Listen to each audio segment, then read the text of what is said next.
Emma est une jeune femme anglaise de 28 ans. Elle vient de Londres et travaille comme designer graphique.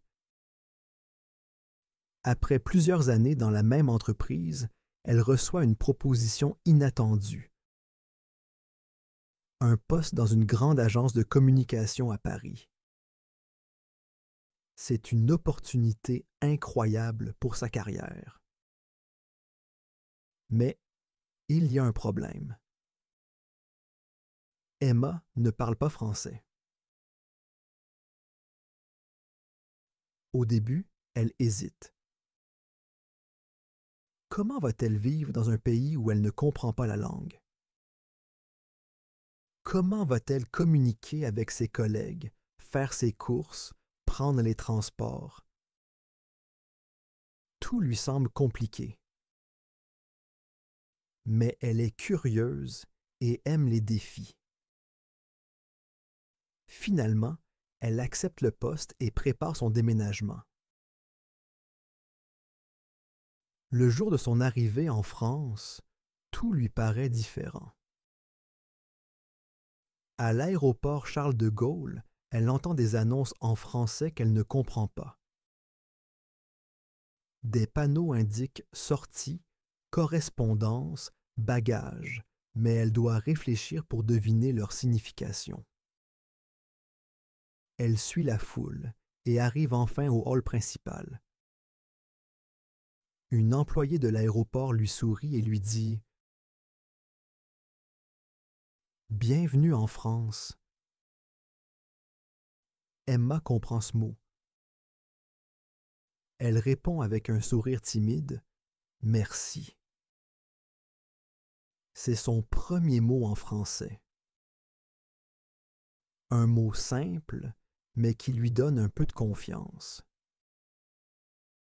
Elle monte dans un taxi et tend l'adresse de son appartement au chauffeur. Il regarde et commence à parler rapidement. D'accord, c'est dans le 11e arrondissement. Vous êtes ici pour le travail? Emma panique. Elle ne sait pas quoi répondre. Elle ouvre son téléphone et utilise une application de traduction. Elle tape « Je ne parle pas français. Je vais travailler à Paris. » La voix de l'application traduit pour elle. Le chauffeur hoche la tête et répond en français, plus lentement cette fois. Pas de problème. Paris est une belle ville. Vous allez aimer. Emma sourit. Elle ne comprend pas tout, mais elle capte le mot Paris et le ton amical du chauffeur. Arrivée à son appartement, elle pose ses valises et regarde par la fenêtre. La vue sur la rue est magnifique. Des personnes marchent sur le trottoir, discutent aux terrasses des cafés et circulent à vélo. Elle entend des conversations animées, des klaxons, de la musique venant d'un restaurant voisin. Paris est vivante, dynamique, bruyante et pleine de mystères pour elle. Le lendemain, elle se rend à son premier jour de travail. Elle entre dans l'immeuble et rejoint l'accueil. Une femme l'accueille avec un sourire chaleureux et lui dit quelque chose en français. Emma ne comprend pas. La femme répète plus lentement « Vous êtes nouvelle? Vous cherchez quelqu'un? » Emma reste bloquée. Elle ouvre à nouveau son application et tape.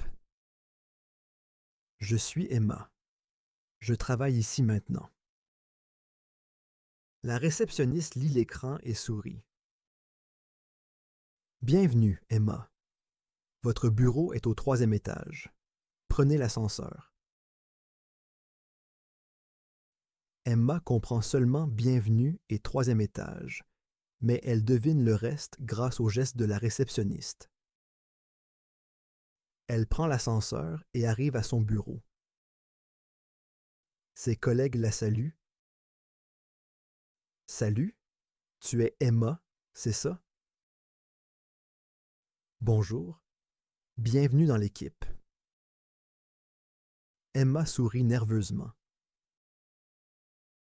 Elle ne sait pas quoi dire. Tout le monde parle vite et elle se sent perdue.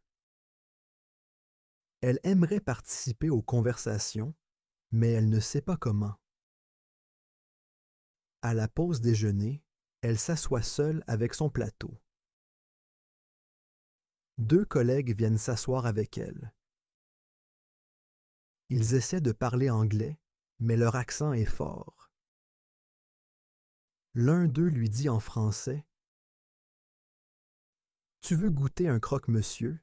C'est très bon. » Emma entend croque-monsieur et devine qu'il parle de nourriture. Elle regarde son plateau, pointe son sandwich et demande « C'est un croque-monsieur? » Ses collègues rient et répondent « Non, ça, c'est un sandwich. » Un croque-monsieur, c'est du pain avec du jambon et du fromage, gratiné au four. Emma note le mot « croque-monsieur » dans son téléphone. Elle se promet d'en commander un jour. Le soir, en rentrant chez elle, elle se sent fatiguée. Cette première journée est épuisante. Son cerveau est en surcharge. Elle entend du français partout, mais elle ne comprend presque rien. Elle se pose une question.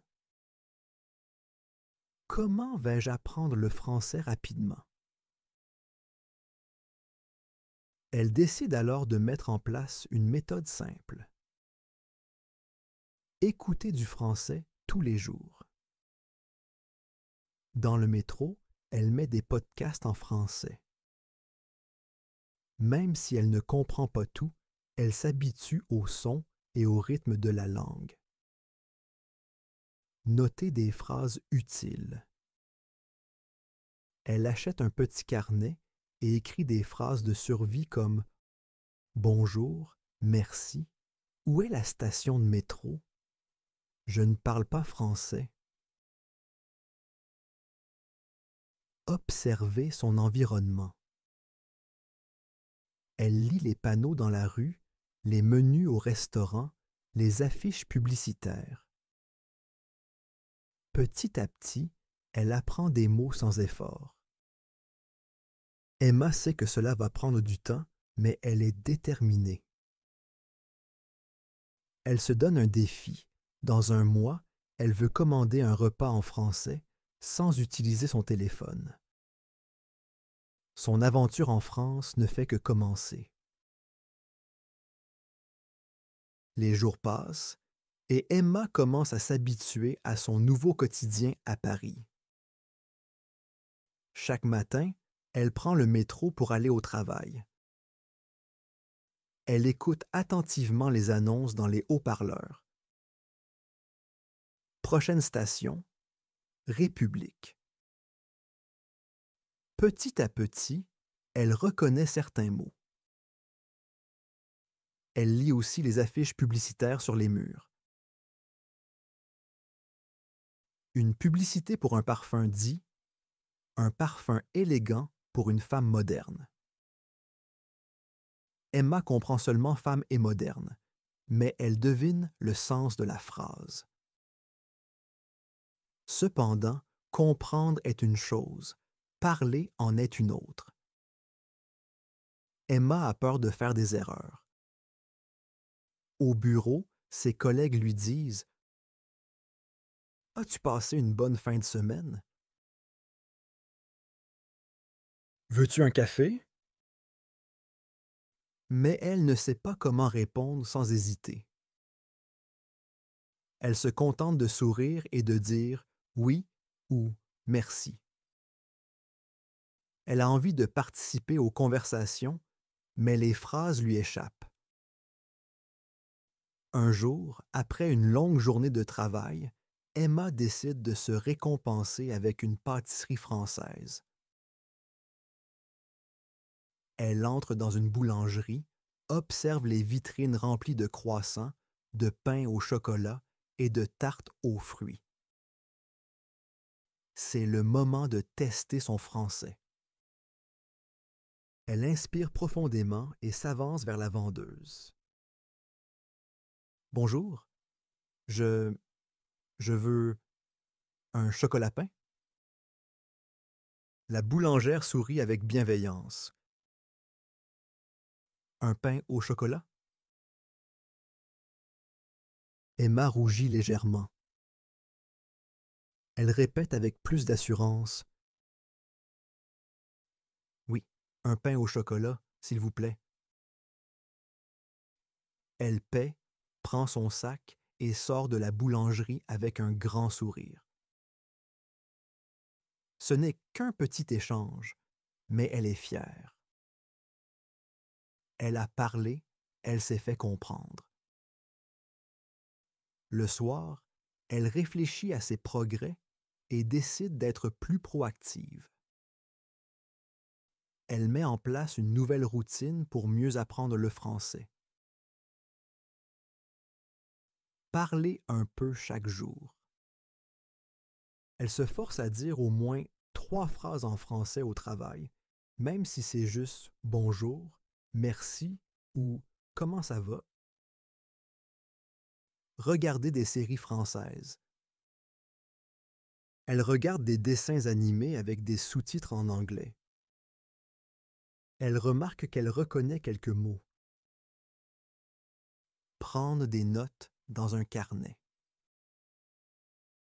Chaque fois qu'elle entend une nouvelle expression, elle l'écrit et l'utilise plus tard. Le lendemain matin, elle teste sa nouvelle stratégie au bureau. Quand elle arrive, elle dit avec assurance « Bonjour, ça va ?»